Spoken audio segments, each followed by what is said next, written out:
शिवसेना आणि राष्ट्रवादी पक्षाबाबत पुढील आठवड्यात सुप्रीम कोर्टात सुनावणी आहे।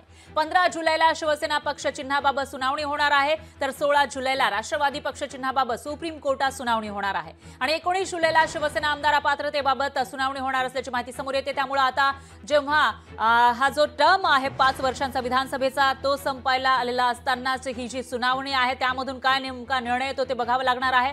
कारण 2 वर्षांपूर्वी बरोबर बंड झालेला होता शिवसेनेमध्ये, तर दुसरीकडे 1 वर्षापूर्वी राष्ट्रवादीमध्ये बंड झाला होता। 2 सारख्याच घटना महाराष्ट्रामध्ये घडलेल्या होत्या आणि याच्यामुळे राजकीय वर्तुळामध्ये भूकंप आल्याचं पाहायला मिळालं होतं आणि त्याच प्रकरणात आता सुप्रीम कोर्टाचा हा जो निकाल असेल तो नेमका काय असेल याविषयी उत्सुकता सगळ्यांमध्येच पाहायला मिळते। एकीकडे शिवसेना आहे, ज्यांचे शिवसेना हे नाव आणि चिन्ह शिंदेंकडे गेलेलं आहे, तर शिवसेना युबीटी हे नाव आणि त्याचबरोबर मशाल हे चिन्ह ठाकरेंना मिळालं आहे। दुसरीकडे राष्ट्रवादी हे नाव आणि चिन्ह अजित पवारांना मिळालं आहे, तर राष्ट्रवादी शरदचंद्र पवार पक्ष आणि तुतारी हे चिन्ह शरद पवारांना मिळाले। त्यामुळे या पार्श्वभूमीवर ही जी सुनावणी होणार आहे त्याच्यामध्ये आता नेमका काय निर्णय दिला जाणार, हे ज्या पद्धतीने सध्याची व्यवस्था आहे ती तशीच ठेवली जाते का की काही बदल केला जातो ते बघावं लागेल आणि त्याचा परिणाम आता येणाऱ्या विधानसभेवर काही होतो का तेही बघावं लागेल।